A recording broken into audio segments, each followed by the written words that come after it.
ဆိုတော့အနန္တ၅ပါးကိုရှိခိုးပါ၏ဖျား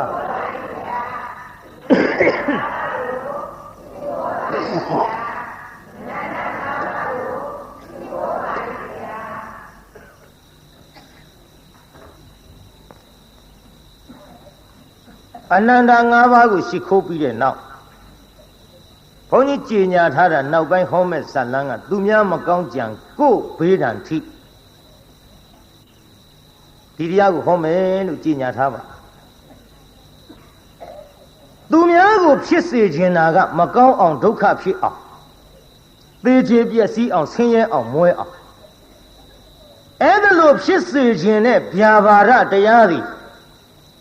သူများမိမိကြံတယ်လို့မဖြစ်ဘဲနဲ့ဒီဘေးဒဏ်တွေကိုပြန်ပြီးတော့ထိတတ်ပါတယ်အဲ့ဒီအကြောင်းလေးကျုပ်ဟောခြင်းလို့တခြားမဟုတ်ပါဘူးပြိဿကျွတ်တို့ဘုရားကိုယ်တော်မြတ်ကြီးလက်ထက်တော်က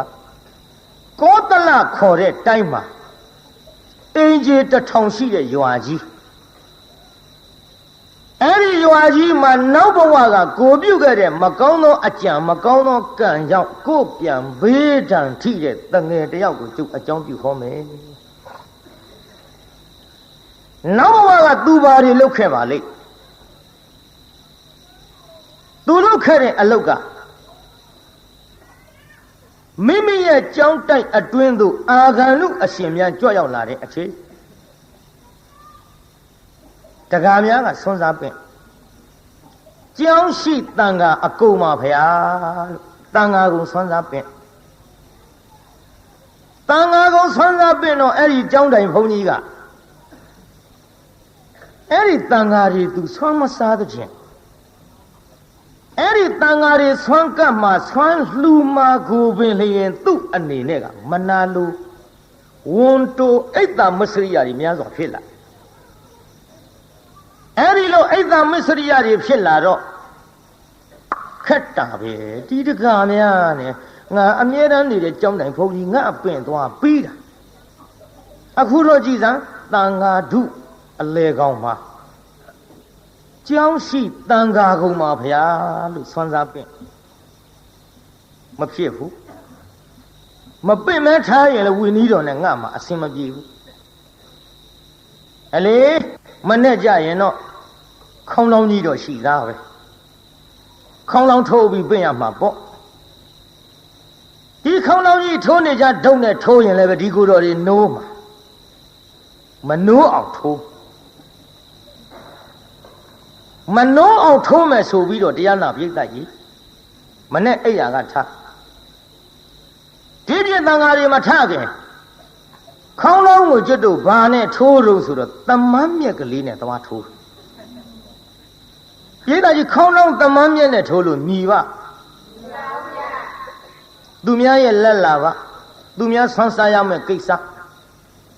ဒါကိုပင်လျင်သူ့စိတ်ထဲမနာလိုဝန်တိုးပြီးတော့တမန်းမြက်ဖြားလေးနဲ့ခေါင်းလောင်းထိုးပြီးတော့အရာထဲဆွမ်းစားကြွတဘာတဲ့ကြွသွားရှင်ဗျာတဲ့ကြောက်ရှိတဲ့အာဂန္တုတန်ဃာတော်တွေရောတပိတော်တို့ဆွမ်းစားတန်ဃာကုန်ပင့်ထားတာပါဘယ်နဲ့ကြောင့်တဘာတဲ့ကြွလာတော့ဗျာဩတကားတို့မလာခြင်းလို့အိပ်ပုတ်တဲ့ကိုတော်တွေပဲမျောမနေနဲ့ကတကကြွလာတဲ့ကိုတော်ကကြွလာတာလဲသူတစ်ပါးတဲ့တော့ခွက်ချကိုပြိတ္တကြွလာတဲ့ကိုတော်သားကအရှင်မဟာနှိုးဘူးလားဗျာအမလေးနှိုးလိုက်တာခေါင်းလောင်းတအားထိုးတာတောင်မနှိုးဘူးမှန်လားပါဗျာခေါင်းလောင်းထိုးရသားနဲ့မနှိုးဘူးဆိုရင်တော့ဒီတန်ဃာတော်ကြီးရဲ့ရှေ့မှောက်မှာတပည့်တော်ဆွမ်းစားပင့်လျှောက်ခဲ့တာပါဗျာခေါင်းလောင်းထိုးလို့မှမနှိုးဘူးဆိုရင်တော့တပည့်တော်အိမ်ကကတ်တဲ့ဆွမ်းမဖုံးပေးခြင်းလို့လား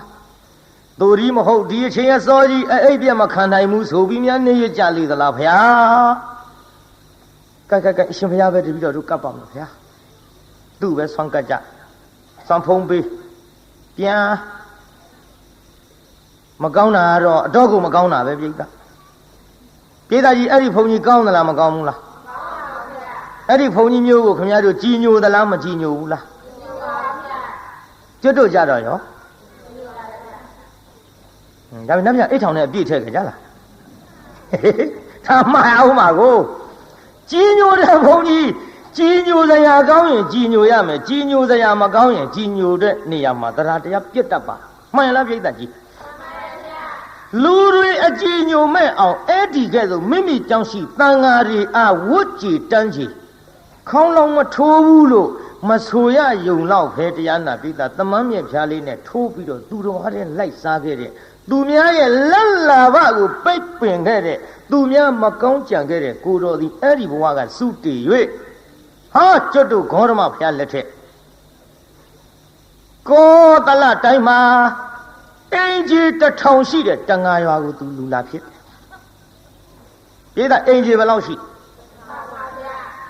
ဘာရွာကြီးတို့တန်ဃာရွာကြီးဘာရွာကြီးတို့ဟဲ့အဲ့ဒီတန်ဃာရွာမှာမိန်းမတစ်ယောက်ဝမ်းသူတန်နေခတော့လေ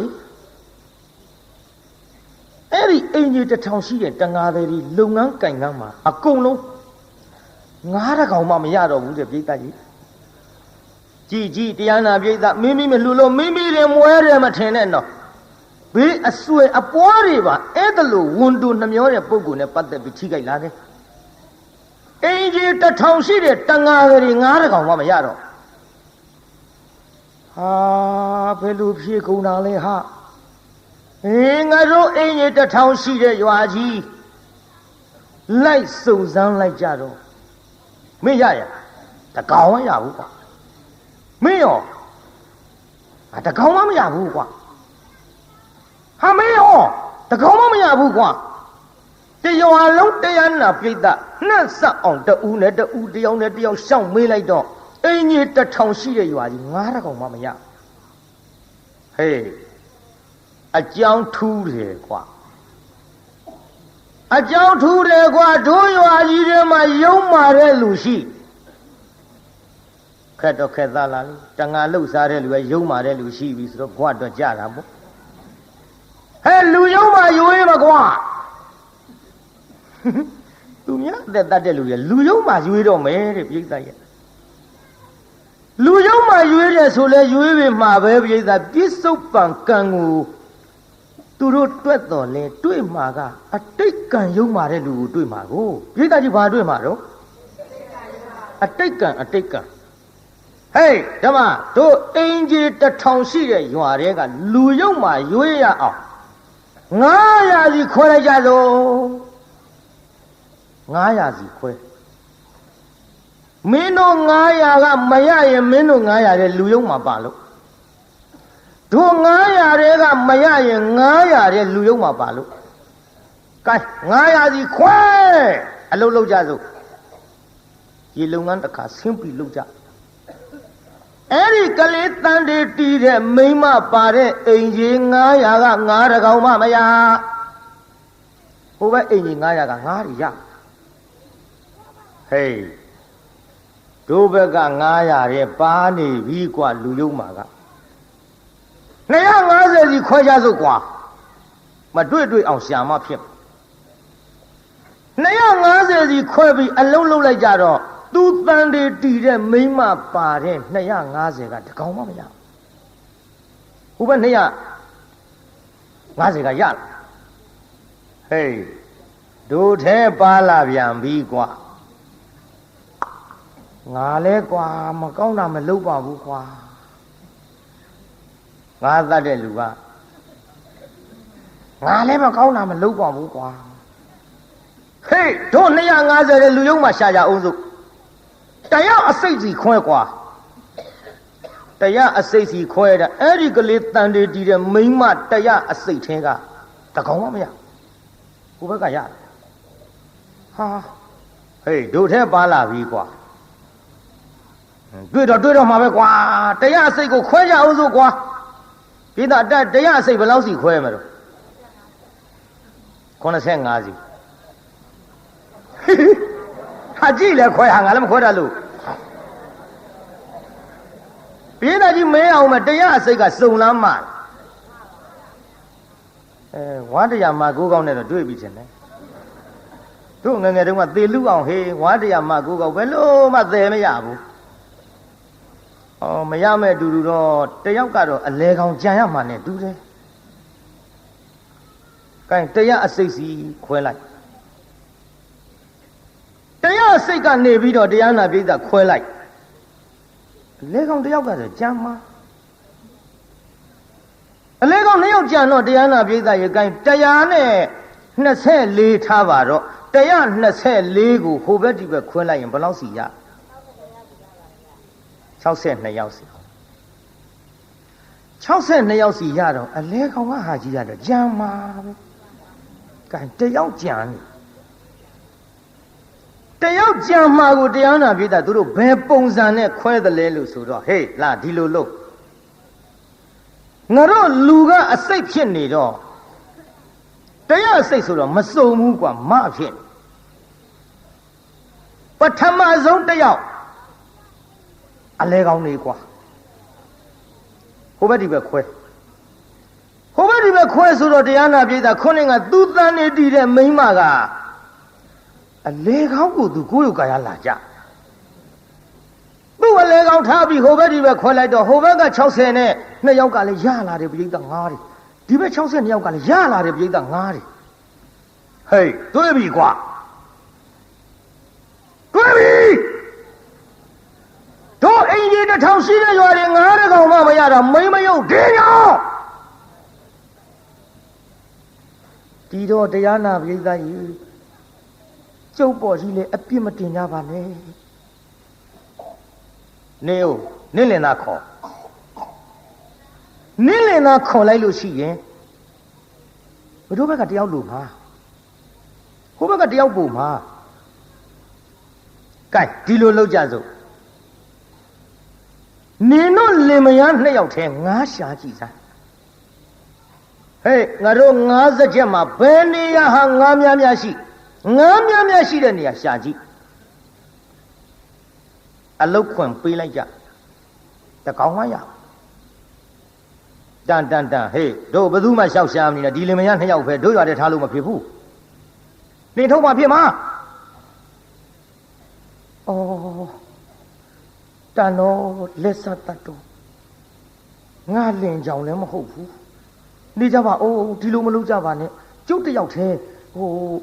phiền này rồi chút lên nào yêu thế tha gì vậy là hồ bé cháu xem nhau thì bé cháu xem nhau chút lên nào yêu thế tha gì ông đi chút cũng được phải thế gì vậy lên lâu đây lừa miệt giao thu ba sai rồi nên nhau giờ là ngã sai mà lên lâu đây lừa đó là phiền ba sai rồi nên khơi con chả mỗi bà bút đó đấy lên này mà ya về hồ đó cũng khơi con chả bị hồ bé cháu xem nhau thì bé cháu xem nhau chút bà để cháu xem nhau thế cả mà ya gì chút phải bỏ đi đó lên nào lâu đây lừa khơi con ngã chả bị hồ bé cháu xem nhau thì bé cháu xem nhau khoe lại để chỉ khám ấy thì mình mà bà để bé cả ngã mà ya hồ cháu xem nhau rồi luôn đó nên mà là đủ vậy mi à đó mà phiền phú rồi đó sinh ra chỉ lại đó le tu tan đi tí này đấy à bỏ mà ba mà vui bằng mà xỉu vậy đó tan này là mà phiền phú cháu le đi lô soi yên đi ra đi vào mà mình này cháu tua vào mẹ cháu cháu đi vào luôn à mà ra để cái sao cái cháu tua mẹ hey tu tua ra cái sao mà xỉu mình mà ta lại phiền đấy quá lại tua mấy ông lại qua, ya, lại mà bố lên này mà ya vậy, tu tua chú lại mà bố, chú tu phải là tất cả ya vui tua bây giờ lúc cái sát đâu cha vào mình không ya, lên mà ya này ông sao lúc này thâu khai ya, ta bây giờวันนี้ก็ta ở tuổi nó, cha cháu tu nhà mà công chẳng bây giờ mà na lúa để xây để vốn lúa để xây để ấy tao mà xử ya để đá để muối mi cha bị sôi vậy phê. Chỉ bé khi ông thi cái mấy số đã sẽ bị đó nát thằng gì ông vậy ta nên mình ăn nhau thuật toán mà ye cho bên này dọc đi lối đâu khắp phía ba lê mà đâu chất đồ tăng ngà để số ra cái đó tu nhã để tạt mà câu này lúc để lúc gì mà ye cha vì mấy lúc tí thể dùng mà để lúc gì chú lên mà lúc bị bà lá đó chỉ để đi về thì cho bỏ mà lấy loli phọc ya bị rồi đó vào dọc cha này là chú mà bị ma mi bà bu ngà lẽ đi lùa vào với quê cái phía tâm nhà trong con như bộ phía tâm nhà trong con như bộ la tôi ra rủ số bị độ lúc cảnh sát tàu yên này nào ကိုလာကနေပြီးတော့ဆယ်လရောက်သောအခါတန်းယောက်ျားလေးဖွားမြောက်လာပြေးတော့ဘာလေးတို့တန်းယောက်ျားလေးဖွားမြောက်လာတော့သူတို့ရှိတာပါတာလေးလဲစားလို့တောက်လို့ကုန်ပြီအေးစဉ်လှဲ့ပြီးတော့ထမင်းတောင်းရန်စားရတဲ့ဘဝရောက်ဒီလိုတောင်းရန်စားရတဲ့ဘဝရောက်သောအခါကလေးလေးကိုမအေးချီတယ်အဖေကအလွတ်ခွက်ကိုတယောက်တစ်လုံးစီခိုင်းထမင်းပေးမဲ့ခွက်ကိုတယောက်တစ်လုံးစီခိုင်းထမင်းပေးမဲ့လူကကလေးချီထားတဲ့မိန်းမခွက်ထဲထမင်းမထက်ယောက်ျားခွက်ထဲထမင်းထက်ကျုပ်လည်းပေးပါအောင်တော့ဟိုကတယောက်ထဲပါကျုပ်ကသားလေးနဲ့ပါမပေးဘူးနင်သားတော်လေးရှိပြစ်လိုက်နင်သားတော်လေးရှိပြစ်လိုက်အိမ်တိုင်းဒီလိုကြီးအပြောခံရကဲမောင်ရေကလေးကြောင့်များလားတို့မသိဘူးကျက်သိမ်းထားစရာကြီးဖြစ်လာပြီဒီရွယ်လေးဆိုတာအလွန်တနာရကြတာကဲရောမောင်ရေကလေးတစ်လှည့်ချီပါဦးယောက်ျားကလေးပေးပြီးတော့နောက်တအိမ်ကျတော့ဒီလိုပဲတခါတည်းခွက်တစ်လုံးစီကင်တောင်းကလေးမပါတဲ့မိန်းမရဲ့ခွက်သေးကိုထမင်းထဲသည်ကလေးချီထားတဲ့ယောက်ျားရဲ့ခွက်ထဲထမင်းမပေးဘူးသူ့တယောက်သေးပါဗျာကျုပ်ကလေးလေးနဲ့ကျုပ်ခွက်ထဲပါဦးမပေးဘူးအဲ့ဒီကလေးတော်ရဲရှိပြလိုက်အဲ့ဒီကလေးတော်ရဲရှိပြလိုက်ဒီတိုင်းကြီးအပြောခံရဟုတ်ပါပြီကွယ်ဟုတ်ပြီနှမငါတို့အင်ကြီးတစ်ထောင်ရှိတဲ့တန်ဃာရွာကြီးငါတကောင်းမှမရတာသူ့ကြောင့်ကလေးချီသောမိခင်ခွက်တဲ့ထမင်းမထဲတာသူ့ကြောင့်ကလေးချီသောဖခင်ရဲ့ခွက်တဲ့ထမင်းမထဲတာသူ့ကြောင့်အဲ့လေသူ့တော်နေကိုလာလွယ်ဆင်းလာဖွားတဲ့သားမင်းလည်းတနာပြီမယ်ငါလည်းကိုယ်ကဖြစ်တဲ့ရင်သွေးတော့ချစ်တာပဲနှမရဲ့ကလေးတဖြည်းဖြည်းစောင့်ပြီးတော့မွေးကြွေးကြည့်ကြပါဦးစိုးနဲ့တဖြည်းဖြည်းစောင့်ပြီးမွေးကြွေးကြည့်ပြီးလာခဲ့ရကလေးကမတ်တပ်ပြေးလေးဘဝရောက်လာမတ်တပ်ပြေးလေးဘဝရောက်တော့ရှုပ်ပြီးတောင်းလိုက်ကြတဲ့ကိစ္စဒီကလေးမြင်တိုင်းမေတ္တာပြည့်ဒီကလေးမြင်တိုင်းခွက်ထဲထမင်းမထဲကြတော့လင်မယားနှစ်ယောက်တိုင်းတယ်ကလေးလေးလည်းမတ်တပ်ပြေးလေးမတ်တပ်ပြေးကနေတဖြည်းဖြည်းသကပီနာကြဘဝနဲ့အရွယ်ကလေးပေါ့လေဥမမဲစာမမြောက်လင်းက6နှစ်သားလေးရောက်လာတော့နှမဒီလိုလုပ်ကြပါစို့ကွယ်ကိုမချီကအမိတော်လဲသားတော်ခဲ့ဤကဘာမီလောင်းသားကောင်းချနေဆိုတဲ့စကပုံကလည်းရှိနေတော့သူနဲ့သာနေရမယ်ဆိုရင်တနေ့ငါတို့ပါအလင်းမမီပဲနဲ့ငတ်ပြတ်ပြီးသေးကုန်ရတော့မှာပဲအေးတစ်ထောင်ရှိတဲ့ရွာကြီးငါးရကောင်းမှမရတာလေသူ့ကြောင့်မိမိတို့ချက်မြုပ်ဇာတိရွာကတို့လင်မယားထွက်ပြီးတော့ပြေးခဲ့ရတာကလည်းသူ့ကြောင့်နှမရဲ့ချစ်တော့ချစ်တာပေါ်မချစ်လို့မှမဟုတ်ဖ ೇನೆ သူ့ချစ်သမျှကိုတို့လင်မယားနှစ်ယောက်နစ်မြုပ်ရမှာမို့ပြစ်ထားခဲ့ကြလို့လားပြစ်ထားခဲ့ကြလို့လားဟင်တော့ဘယ်လိုပြောလိုက်တာတော့ကြံရပါပြီတော့ကြံလဲကြံရပါပြီရဲ့ကိုလာလွယ်ဆဲလာဖွားရရတဲ့သားမို့ကျုပ်ပဲလို့နီးနေမှပြစ်နိုင်ဘူးမပြစ်နိုင်မို့ဟိုကျုပ်သက်သေးချင်းသေးပါစေတော့ကဲဒါဖြင့်နှမမင်းကမပြစ်နိုင်ရင်မင်းကငါ့ရဲ့ပူချစ်တာမိခင်ပြီဘူးပူမချစ်ရဘူးလို့လည်းငါမဆိုလိုပါဘူးငါတော့ဖြင့်သူ့တံမခံနိုင်ဘူးနှမမင်းသားချစ်ရင်ငါ့ကိုပြေးငါ့ကိုချစ်ရင်မင်းသားကိုပြေးချစ်ပေမဲ့လို့လေငါပြတ်ပြီးတော့အစာရေစာငတ်လို့သေရတဲ့အထဲမှာတတိုင်းလုံးတစ်ပြေလုံးဒုပိတ်ကန္တရကတ်ကြီးဆိုင်လို့အကုန်ငတ်သေးတာအကြောင်းမဟုတ်ဘူးသူ့ကြောင့်ဒုလင်မယားနှစ်ယောက်ထဲတော့ငတ်အတိမခံနိုင်ဘူးအသေးမခံနိုင်မဲ့အတူတော့မင်းသားချစ်ရင်မင်းနေရခဲ့ ငါတော့မနေဘူးသွားမယ်ပြောကြနေပါအောင်တော့ကဲကျုပ်သားလည်းကျုပ်ချစ်တယ်တော့ကိုလည်းချစ်တယ်ဒါပေမဲ့လို့လေဒီတိုင်းကြီးပြစ်ပြီးလို့လည်းမတော်ပါဘူးသူမသိအောင်လှည့်ပတ်ပြီးတနည်းနည်းနဲ့ထားခဲ့တာပေါ့ကောင်းဘူးလားအေးကောင်းတယ်ခမဒါပြင်ဒီလိုလို့သူပြောတာနဲ့သူကြားကုန်လားမသိဘူးကြားကုန်မလားမသိဘူးဆိုဟိုကနားထောင်နေတာကြားတာပေါ့မကြားပဲနေပါကလေးကဒါပေမဲ့လို့မိဘများငါပြစ်သွားလိမ့်မယ်လို့သူစိတ်သေးတဆန်းကြီးမြတ်မရှိသာသမီမိဘအာကိုးတာဟိမိဘအာကိုးတာဟိပြစ်သွားလိမ့်မယ်လို့သူစိတ်သေးမယုံကြည်ဘူးပြောတာတော့ကြားတယ်သူပြောတယ်ရဲ့လို့လဲသူတိတိကျကျဝေခွဲလို့မရဘူးပြစ်သွားကြစို့လို့ပြောတာပဲသူသိအဲ့ဒီလိုသိတဲ့စကလုံးလေးကိုပဲသူကြားရတဲ့အခိုက်ဘာမှနားမလဲရှာတဲ့ကလေးဆိုတော့လူလေးဗျာလာပါသူတောင်းစားရတဲ့ဘဝငါသားသိတယ်နော်ဟုတ်ကဲ့ငါသားဒီရွယ်ကလေးရောက်လာပြီဟိုငါသားခွက်ကလေးနဲ့ထမင်းတောင်းမှုသလားတောင်းပါဘူးတဲ့မေမေတို့တောင်းကြွေးတာကျွန်တော်စားခဲ့ပါပြီဖေဖေတို့တောင်းကြွေးတာပဲကျွန်တော်စားခဲ့ပါတယ်ခင်ဗျဒါကြောင့်သားရဲ့အခုတော့လေဟိုမရလားဟိုပါဟိုအိမ်ကြီးမြင်ပါတယ်ခင်ဗျအဲ့ဒီအိမ်ကြီးကလေဟိုကလေးလေးတွေဆိုတိတ်တနာတာဒါသားရဲ့ထမင်းပေးမယ်လို့လည်းပြောတယ်ရော့ငါသားဒီခွက်ကလေးယူသွားခင်ဗျဟုတ်ကဲ့စားလဲစားလာပြီကျုပ်လည်းဘာမှမစားရသေးဘူးသူပေးမယ်လို့ပြောသလားပြောတယ်ငါသားရဲ့အဲ့ဒီငါထမင်းပေးမယ်တဲ့ကလေးဆိုရင်လည်းတနာတတ်တယ်ရော့ငါသားဒီခွက်ကလေးနဲ့သွားဆိုပြီးခွက်ကလေးပေးလိုက်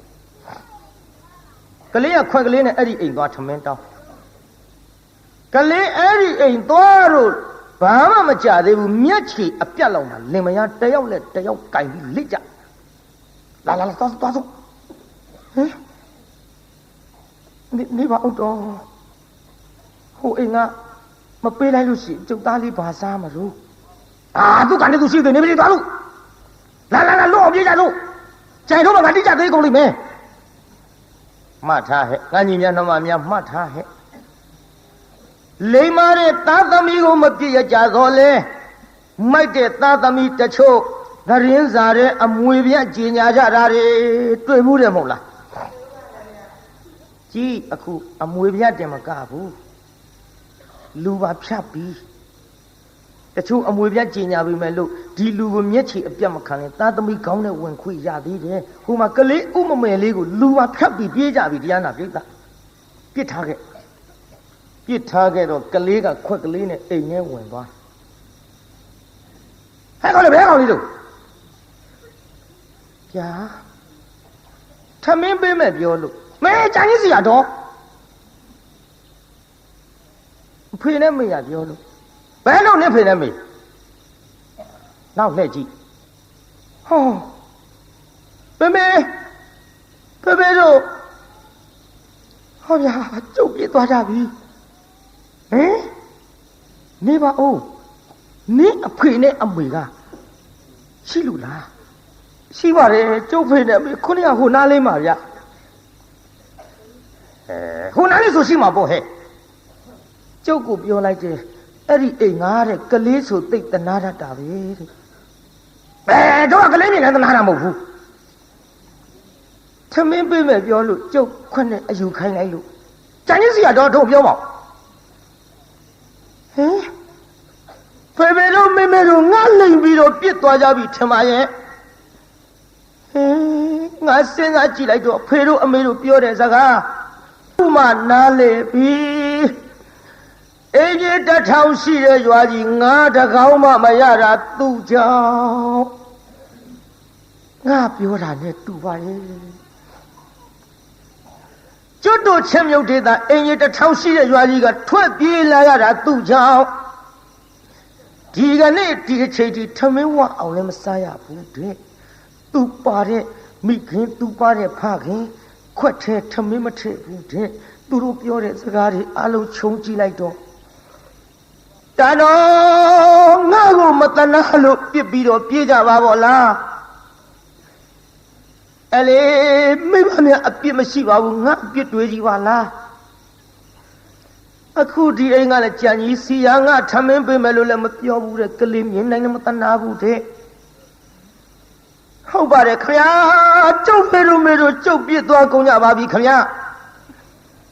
ကျုပ်ကိုတနာလို့ရှိရထမင်းလေးကျွေးပါခင်ဗျာဟင်မင်းဖေနဲ့မေကပြစ်သွားမင်းတို့အိမ်နဲ့ကြောင်းတို့အဖတ်တင်နေလိမ့်မယ်တော်ဟဲ့တော်လေးသွားဟိုဘင်းသွားတော်ဟိုဘင်းကပြီးတာကန်းတည်းဟိုဘဲအိမ်လေးလို့ဟိုဘဲအိမ်သွားခွက်ကလေးနဲ့မလီတော်ချိုင်းစီရတော်နှင်းထုတ်ကလေးဘယ်အိမ်ကမှမပေးဘူးဒီလိုနဲ့ထမင်းမစားရတဲ့ဘဝဒဇက်မိတ်အယိုးလေးတွေဂျိုးလေးတွေထမင်းတို့ဟင်းတို့တွေစွန့်ပြေသွန်ချရာဖြစ်တဲ့တချို့နေရာအမိုက်ပုံတွေကအယိုးလေးတွေကောက်စုပ်ခွေးကျွေးတဲ့ထမရေအိုးဝင်နှိုက်လို့ငေါက်ထုတ်လို့ထုတ်ဒီလိုနဲ့မစားရမတော့ရအငတ်ငတ်အပြက်ပြက်နဲ့ကြောက်စရာကောင်းတယ်နော်ဝန်တိုးတာတွေနှမျောတာတွေဟိုခေါင်းလောင်းလေးကိုခေါင်းလောင်းကိုတရားနာပြီးသားတမန်မြက်ကလေးနဲ့ထိုးခဲ့တဲ့ကံနေနော်ကြောက်စရာကောင်းလုံးလို့အဲ့ဒီလိုမစားရမတော့ရနဲ့အိတ်တော့သစ်ပင်ရင်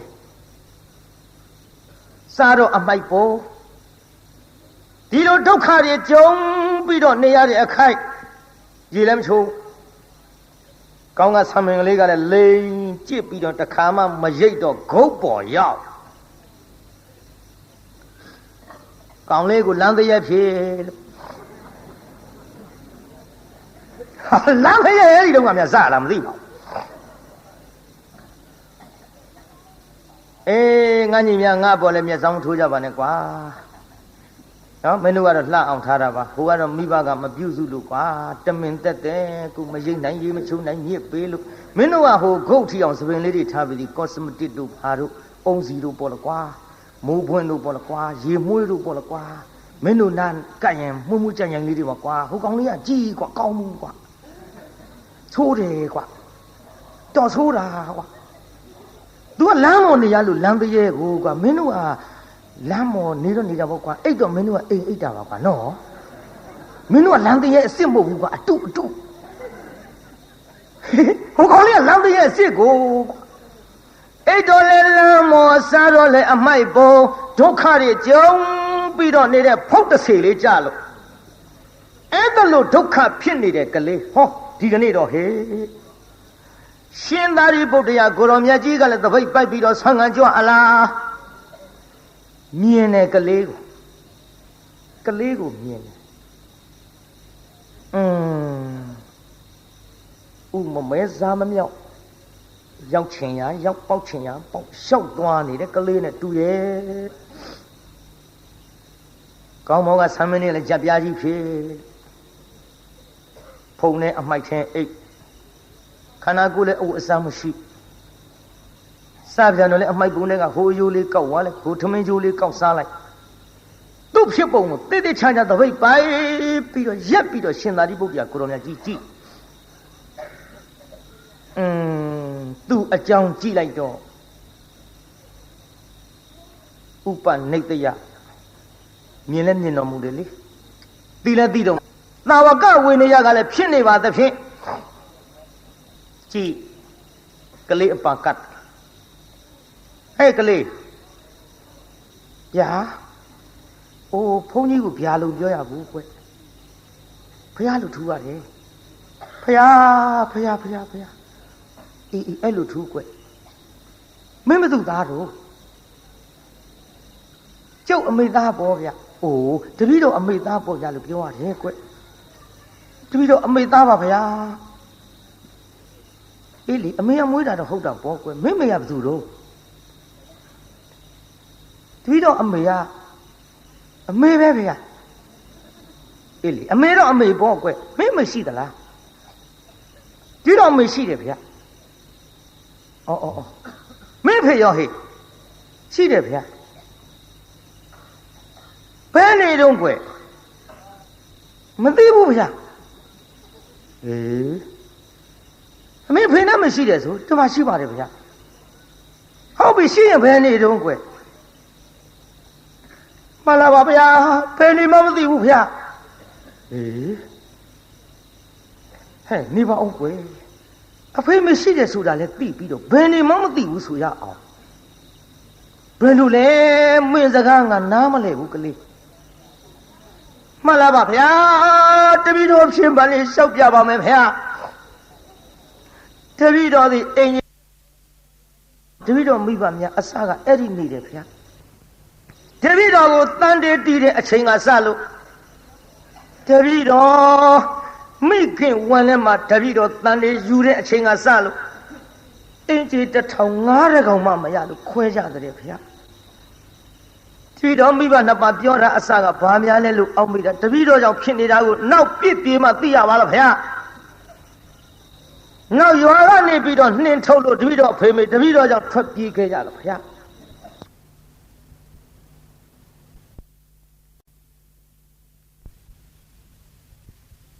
ပည့်တော်မိဘများကတိုင်ပင်ကြတဲ့စကားကိုမချိကအမိတော်လဲတတ်တော်ခဲ့ဤကဘာမီလောင်းသားကောင်ကိုချနေပြစ်ပြေးကြသောလို့အဖေကပြောတော့အမေကငိုတော့ဗျာအေးမင်းသားချိရင်မင်းနေရေငါကိုပြစ်ငါကိုချိရင်မင်းသားကိုပြစ်လိုက်ခဲ့အဲ့ဒါလို့ပြောတဲ့အတန်တွေလည်းတပည့်တော်ကြားမိတယ်ဗျာနောက်တော့တပည့်တော်ခွက်ကလေးပေးလို့လူလေးဟိုအိမ်ကထမင်းပေးလိုက်မယ်ကလေးဆိုရင်တဏှာရတယ်ဆိုပြီးတော့ခွက်ကလေးနဲ့လွှတ်တပည့်တော်ထမင်းသွားပြီးတော့တောင်းတဲ့အခိုက်အတန်းအရှင်မယားတပည့်တော်ကိုမိဘနှစ်ပါးစွန့်ပြီးတော့ပြစ်ပြီးတော့ပြေးကုန်ကြပြီဗျာမိဘနှစ်ပါးပြေးလည်းမရှိပါဘူးတပည့်တော်အပြစ်ဗျာမိဘနှစ်ပါးရွာတွေကထွက်ပြေးရအောင်ခံစားခဲ့ရတဲ့ဒုက္ခတွေတပည့်တော်ကြောင့်ပါဗျာတို့ဖြစ်ပါ၍အရှင်မယားတပည့်တော်အဲ့ရထဲလျှောက်ပြီးတော့ခွန်းနဲ့တောင်းလာလဲဘယ်သူမှကြွေးမဲ့လို့မရှိဘူးဗျာအမင်းပါစားနေလို့တပည့်တော်ဟိုအမိုက်ပုံထဲကအယိုးလေးတွေကောက်သွားတော့ဗျာခွေးကြွေးထားတဲ့စခွက်ထဲတပည့်တော်တစ်ခါနှိုက်စားရတော့ဗျာတခါတစ်စက်မိတ်သွတ်ထားတဲ့ထမင်းကျိုးထမင်းတို့တွေကိုတပည့်တော်စားရတော့ဗျာရှင်သာရိပုတ္တရာကိုရောမြတ်ကြီးအော်တနာစရာပါပဲလားကွယ်အေးဒါဖြင့်မင်းကိုရင်ဝင့်မလားကွယ်ဖယားတပည့်တော်လို့လမ်းတရဲ့ဘယ်သူကကိုရင်ဝင့်ပေးမှာတော့ဖယား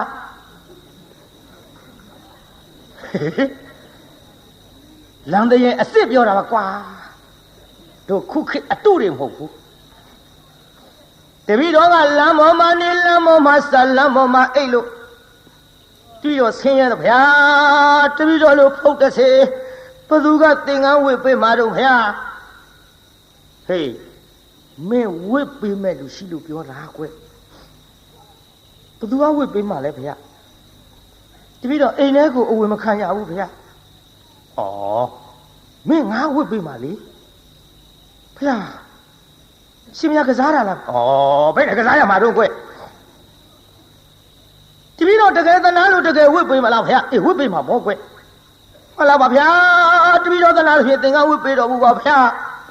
တပည့်တော်များစွာဝမ်းမြောက်ပါတဲ့သင်္ကန်းဝစ်ပေးမယ်ဆိုရင်တပည့်တော်ဝစ်ချင်ကြောင်းပါဗျာလို့ရှင်သာရိပုတ္တရာခြေသလုံးတော်ဝင်တအားဖက်လို့အိုးခြေမမိုးတော်မျက်ရည်တွေညာရွှဲလို့ဟဲ့တိတ်တငယ်လာသွားကြစို့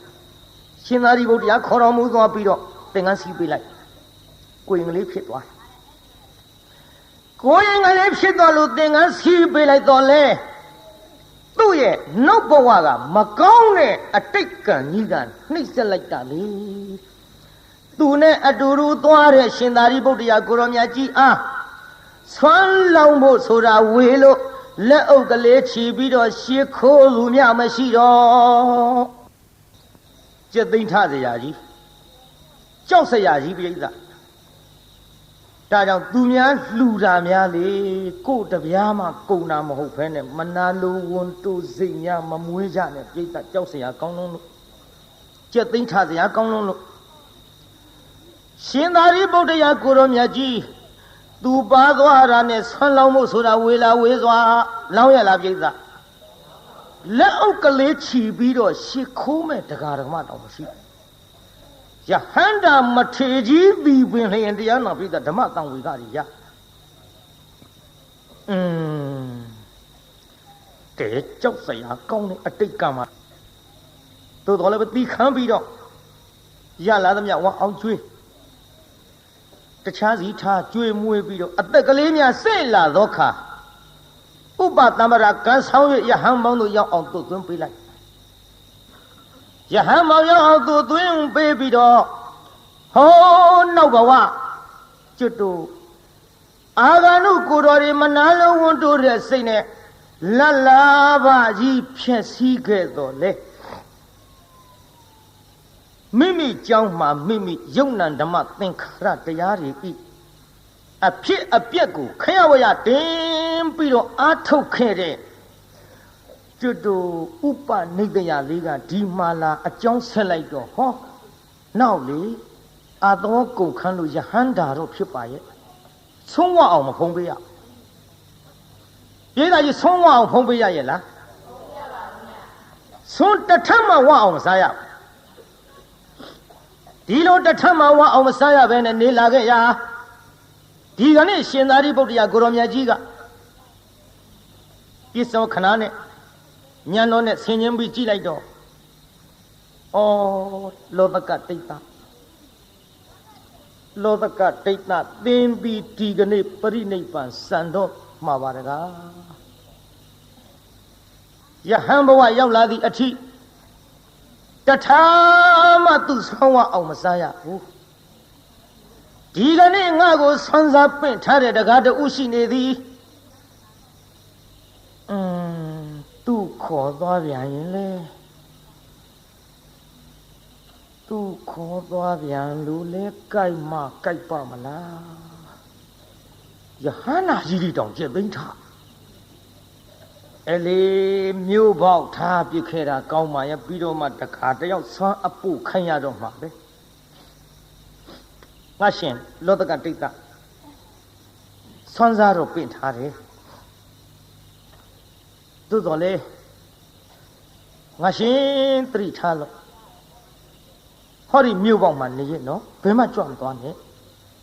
တင့်အတွက်ငါဆုံးဖို့လွတ်လိုက်မယ်မှန်လားပါဗျာရိပ်မိပါပြီဗျာဖရာတပည့်တော်သိပါပြီဗျာဖရာတပည့်တော်ကိုအကြောင်းပြုပြီးတော့ကလေးဘဝကကိုရင်ဘဝကနေပြီးတော့ယဟန်ထိစောက်ရှောက်ခဲ့တဲ့ဥပိ္ပဇေဆရာကြီးမို့လဲတပည့်တော်လေးစားမိပါ၏ဖရာတပည့်တော်ပါလာတာနဲ့လဲရရအကသာဝကဖြစ်တဲ့ယဟန္တာမထေကြီးတော်မှလဲဆွမ်းလောင်းနာတွေဆွမ်းကတ်တာတွေလှူတာတန်းတာတွေရဆဲလို့အရှင်ဘုရားလက်အုပ်ချီသူမြတ်မရှိတပည့်တော်သိလဲသိခဲ့ရပါပြီဗျာမှန်လားပါဗျာတပည့်တော်ဒီမှာနေရပါမယ်ဗျာငါဆွမ်းပုတ်လွတ်လိုက်မယ်နော်ငါရှင်တမဗျာဒီလိုနဲ့ရှင်သာရိပုတ္တရာကိုရောမြတ်ကြီးမြို့ထဲဝင်ပြီးတော့တကအိမ်ဆွမ်းစားပြီးတော့ဟဲ့တကတယောက်လာစားကြောက်ဆုံးနေထည့်ပြီးတော့ဟိုရွာပေါက်မှာယဟန်တစ်ပါးရှိတယ်နော်မြို့ပေါက်မှာယဟန်တစ်ပါးရှိတယ်အဲ့ဒီယဟန်ကိုဒီဆုံးနေသွားပို့ကြီးကတ်ခဲ့နော်မှန်လားပါဗျာမှန်လားပါဗျာရှောက်ပြီးဆွမ်းဟင်းပကံတွေနဲ့ဆွမ်းပကံများတွေနဲ့လင်မန်းကြီးနဲ့ကြာနာထည့်ပြီးရွက်တော့သွားတာပဲပြိဿအဲ့ဒီတကာကမေ့ပြီးတော့လေလမ်းနဲ့သူ့ဟာသူထိုင်စားပြစ်ကိုချိုးကိုလဲစားပြီးဟိုတကာကပြန်သွားကျစောင်းဆောင်နဲ့ငါဥပိ္ပဇေဆရာကြီးကဒီကနေ့ဆွမ်းကခိုင်းလိုက်မတဲ့လောဘကဒိဋ္ဌာမင်းလောဘဝကကြောင်တိုင်းဖုံးကြီးဖြစ်စဉ်အခါကြွလာတဲ့အာဂန္ဓုတန်ဃာတော်ဒီအာဆွမ်းမစားစီလို၍သူများဆွမ်းကတ်တာမနာလို့ပြီးတော့ခေါင်းလောင်းတောင်မင်းသမမ်းမြက်လေးနဲ့ထိုးခဲ့တဲ့အတိတ်ကမလားဒီခံကိုပြုတဲ့ကံဟဲ့ သူများမကောင်းကြတာအခုတော့ကို့ဘေးဒဏ်နေပြန်ပြီးတော့ထိနေပါလားလောသကတိတ်တာ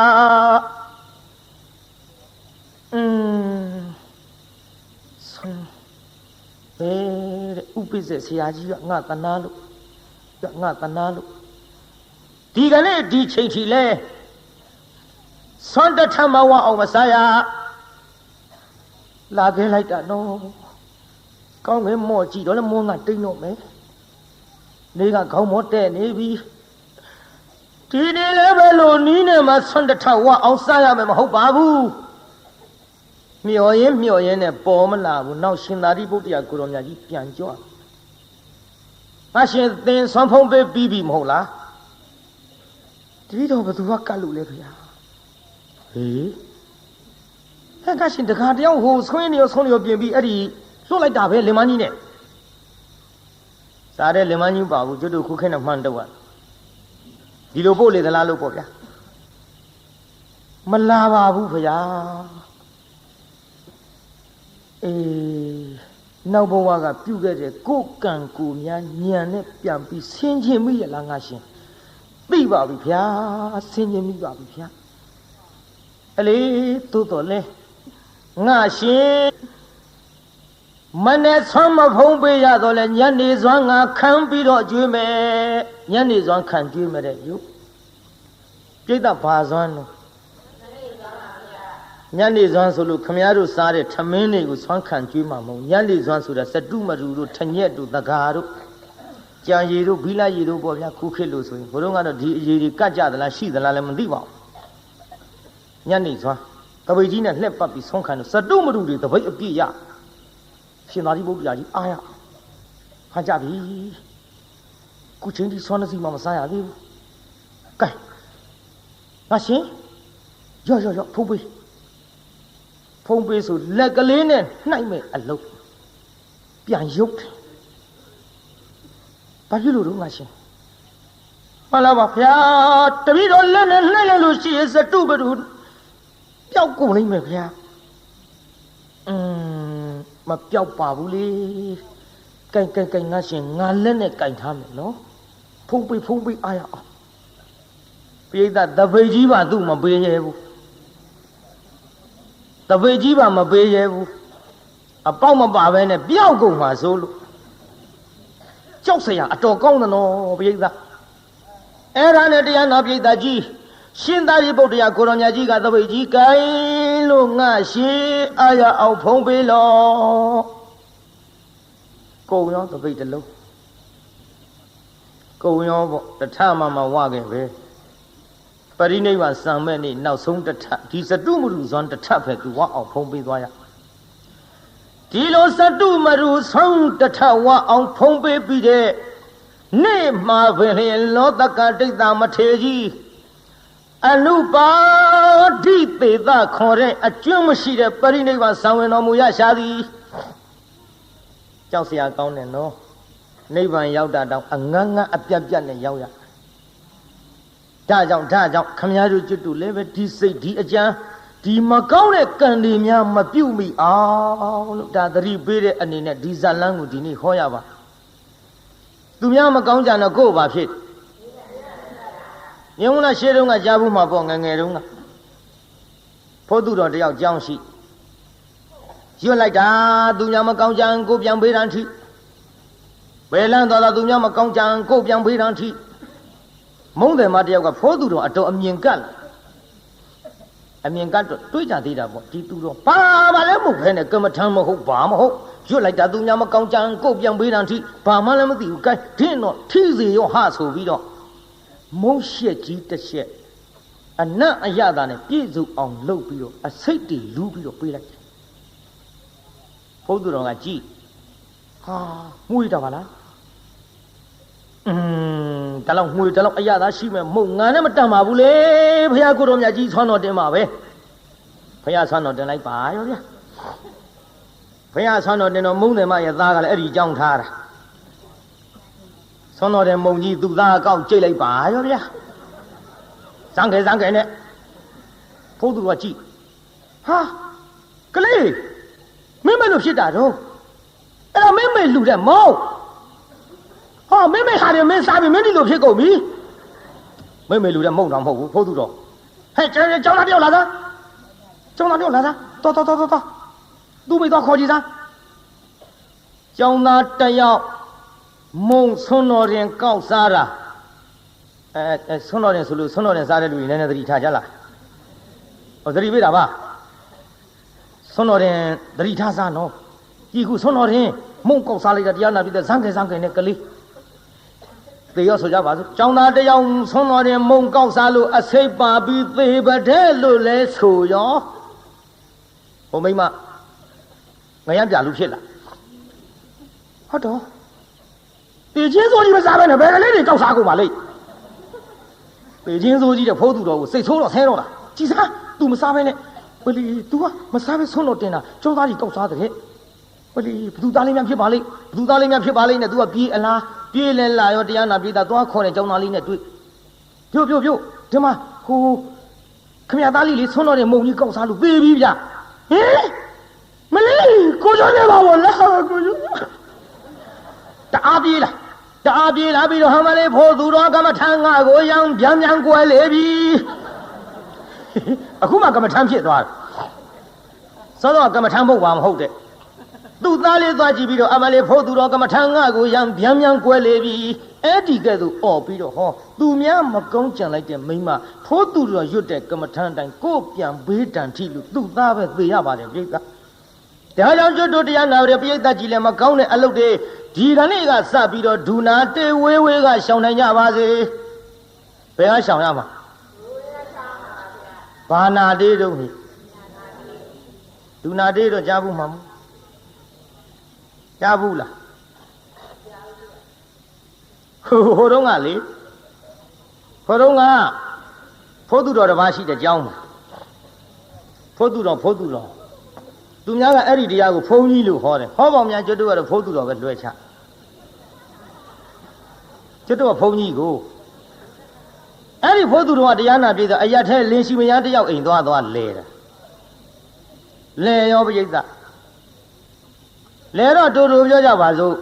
来要不得，干阿公来公那个，连西米亚呢骂哟，连西米亚呢骂着这样那别的，这样那这七线路差，我那个来瞧的路个来的毛带些没有回来中多的怪一把着啦，我没嘛个，应该还就西屋的拉进拉着地地白包，啊，七线路差。叫我跑多少个来？这样那别大几10年小的路呢？那么大那个没来，10个娃来都也苦面子要多少？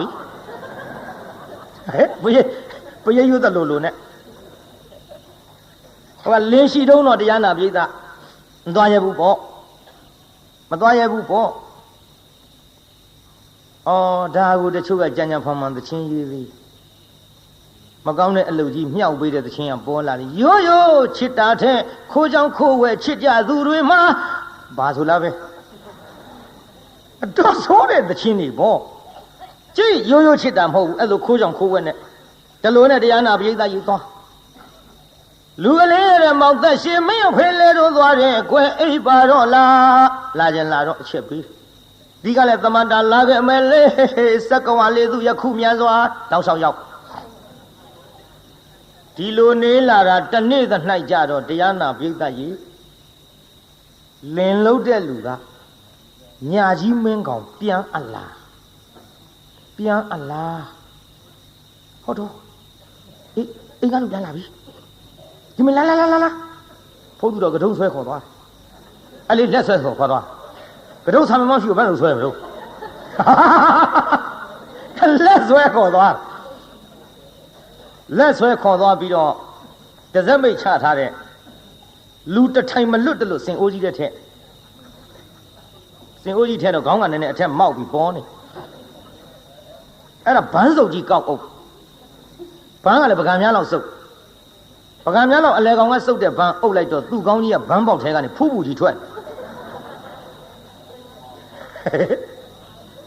ဒီတော့လင်လုတ်တဲ့လူကပြောဟဲ့နေမလို့တော့အချိန်ရှိမှာအဟိုမိဘတွေက6ပြကြောင်စားဆုံးလို့ကျုပ်သိမ့်တာ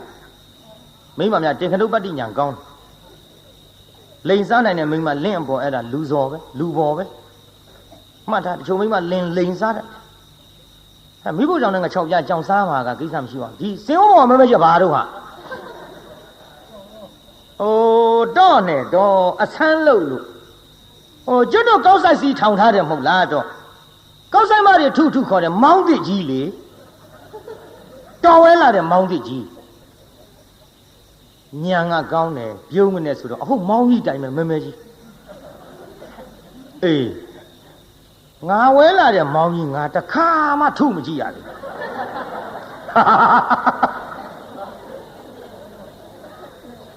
ဒီတော့မိမကပြောတယ်တန်တော်တဲ့အချိန်မရှိမှအရက်ထဲမီးလာပါလားဆိုပြီးလန့်ကောင်ထုပါနဲ့နည်းနည်းတော့စမ်းကြည့်ရအောင်ဖိုးသူတော်အတွင်းကစဉ်းစားတယ်ငါမောင်းဆိုပြီးဆော်တော့မှာသူငါကောင်းမောင်းဆိုပြီးတော့ဆော်တော့မယ်မောင်းလို့အော်ရင်မအော်ရင်ငါတို့ကိစ္စပေါ်တော့မယ်နောက်ဟိုကမောင်းထုတဲ့တင်းပုတ်ကြီးယူလာလေဟာထုလိုက်ဒူဟူဟူလင်လုတ်တဲ့လူကပြောတယ်ဟေးမောင်းတန်ကြီးကဘယ်နဲ့ဖြစ်လဲတော့နေစင်အိုးပေါ်မှောက်ထားတော့တဲ့စင်အိုးတွေကထွက်လာတဲ့အတန်ဆိုတော့လှိုင်တန်ပေါ့တော့မိမကလည်းပြောတတ်နောက်တစ်ခါထုလိုက်ဒူဟူဟူဟေးပြောစီကြီးပါလားဟာတော့နေတစမ်းနဲ့ချတာနှင်းကြလို့ဣနေတာမောင်းတောင်နှင်းကြလို့ဣပြန်တဲ့ဟောထုကောင်းလိုက်ထုနေတော့ကြထုလိုက်ဒူဟူဟူမဟုတ်ဘူးပြိဿနားလာတော့ဒူနာနာပြစ်လာအဲ့ဒီဒူနာနာអော်ပြီးတော့လင်လုတ်တဲ့လူကလည်းထုပြီးတော့တရားနာပြိဿပြန်အိတ်တော့ဒါရှေးတုန်းကပုံမြင်နော်ကျွတ်တို့ငငယ်ကဟိုအဖေကြီးများအမေကြီးများပြောတဲ့စကားမှတ်ထားတယ်ဟုတ်မဟုတ်တော့ကိုယ့်ဘာကိုချင်းချိန်ပေါ့မကောင်းတဲ့အလုပ်ဒူနာတေးဝေးရှောင်ဆိုတာသဘာဝလေးပေါ်လာအောင်အဲ့ဘန်းစုပ်ကလေးဖဲဖိုးသူတော့အိတ်ကြပြီအိတ်ရောပေါ့ငါအားရအောင်နှက်သွားတာဘန်းစုပ်ကလေးဖဲစင်ဦးဘော်ကကြော်တက်လမ်းကြားထဲရောက်တော့သူကတုံးလေးသူပုတ်လို့သူဖြစ်သူတွေးပြီးတခစ်ကြီးဟမ်းမလေးဆော်လိုက်လေကွာနာလိုက်တဲ့ထိတ်ကြီးထူတာကိုပြိဿဆော်လိုက်လေကွာနာလိုက်တဲ့ထိတ်ပရိတ်သမန္တာကြောင့်လွတ်လာဖို့လေပရိတ်ကြောင့်လွတ်တာဟဲ့ဒီလို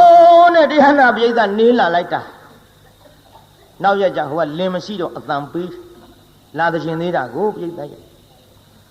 လူကလေးရတဲ့မောင်သက်ရှင်မင်းအဖေလဲတော့သွားတယ်ကွယ်အိပ်ပါတော့လားအတန်ပေးလိုက်သွားခြင်းလေဟိုကကဒုံတရိယပို့ကြည့်လိုက်တော့ဘူကြီးကမပြောက်သေးဘူးဒီတော့မလာနိုင်တော့တဲ့အကြောင်းပေါ့လေကြောက်သွားပြီဆိုတဲ့အကြောင်းပြန်ပြီးတော့သူကပရိတ်ရွတ်တလူလူနဲ့သမန္တလာခြင်းမရဲ့လေမနေ့ညကဒူနာတေးကိုခွဲကကြောက်လှကြီးရဲ့လေမသွားတော့ဘူးတဲ့ပြိဿနောက်ပြတ်သွားကြတဲ့ဒါကြောင့်ကျွတ်တို့တရားနာပြိဿကြီးလည်းမကောင်းတဲ့အလုပ်တွေဒူနာတေးပြီးတော့ဒီကနေ့ကစဝေးကြီးရှောင်ကြပါစို့ကောင်းမလားပြိဿကြီးလောကတိတ်သမထေတရားနာပြိဿပရိနိဗ္ဗာန်စံသည်အထိမဝတဝနဲ့တထထဲဝအောင်ဖုံးပေးသွားရသောကိစ္စသည်သူများမကောင်းကြံလို့ဗါတဲ့ပြိဿကိုဗေဒံထိလို့အမိပေးတဲ့ဇလန်းဒီဒီကနေ့ညနာယီပြန်တစ်ချက်ထိုးကန်ဤအချိန်မှာနှိဋ္ဌိတမ်းပါတယ်ကိုင်းမေတ္တာပို့ရအောင်ဆိုကြ။နှစ်ဖြင့်စောစောလေးကြွကြပေါ့။တကဘာလုံးမှမြတ်တာချမ်းသာကိုစိတ်မြဲပါစေ။အားလုံးကိုယနေ့ညကြွရောက်လာကြတဲ့တရားနာပိဋကကြီးချမ်းသာကြပါစေ။အားလုံးကိုယနေ့ညကြွရောက်လာကြတဲ့တရားနာပိဋကကြီးချမ်းသာကြပါစေ။ကိုင်းအိမ်ပြန်ပို့ကြပါစို့အတ္တကေဟေပြောသမျှဟောသမျှတွေကသဘောမကျပဲအပြစ်တွေ့ကြလည်းခြေရင်နေဖုံမုံစိတ်တွေပြစ်ပြအသီးသီးတော်မိမိတို့အင်္ဂယာဌာနသို့နိဝတ္တန်တုသီခံရတာပြန်ကြပြီတော့ နိဝတ္တံတုမေတ္တာရေပခါဖြောင်းလိုက်မယ်ပြစ်ပရာတွေဝေးရသမျှစေရော